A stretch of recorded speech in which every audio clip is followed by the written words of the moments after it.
It doesn't take a genius to realize that unscrupulous hackers want to steal personal, business, and government data. Security breaches can be financially devastating and can destroy consumer confidence. What if Einstein was right?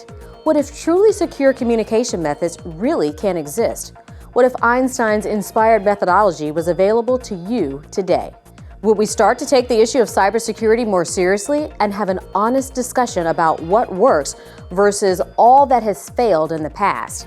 It's time to get serious. To date, failed systems continue to be repackaged and resold to the public, business leaders, and to government officials inundated with supposed new products to protect their secure files.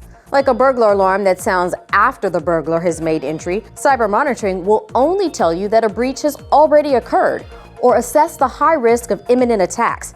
Outdated products do not protect data, nor prevent the continual breaches happening daily.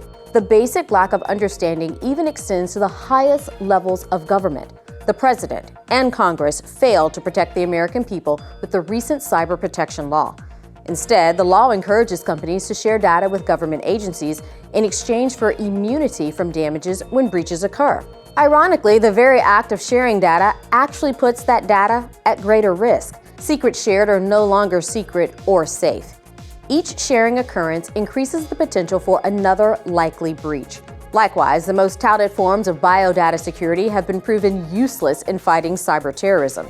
Fingerprints, face recognition, and optical scans are all susceptible to compromise. The German defense minister had her fingerprint compromised just from a photograph. In a business, a single breach using an individual's fingerprint as a unit of security protocol will absolutely compromise that fingerprint forever. Retail and commercial transactions may be the worst offenders of lax procedures at a time when vigilance is called for. The governors of the Federal Reserve and the FFIEC decided in the year 2000 that two-factor authentication should be required for all online financial transactions. They then ignored their own advice and lowered that standard for security. Credit card transactions made on cell phones are ripe for the picking. The credit card industry has moved to a chip and PIN system of security to prevent thieves from duplicating credit cards and then allows cell phones to duplicate cell phone credit card payment systems. Why deploy the two-factor system if the industry is not serious about enforcing the proper use of it? The chip in the credit card is something you have and the PIN is something you know.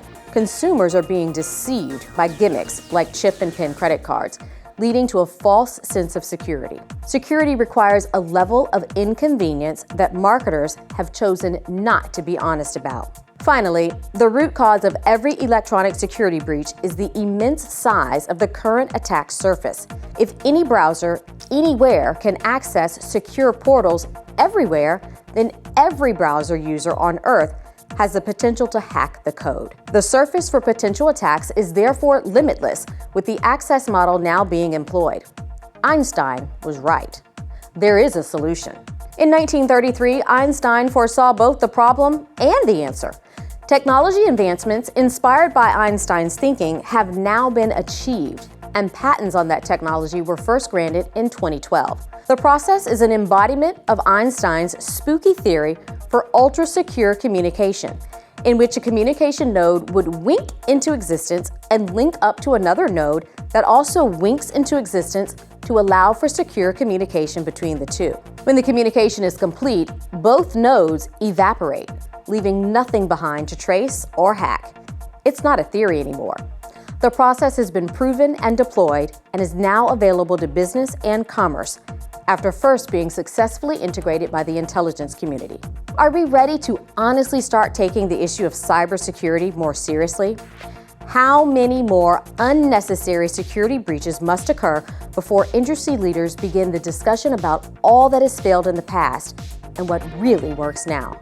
The issue of cybersecurity isn't going to go away until a true two-factor authentication process is available to all. That time is now.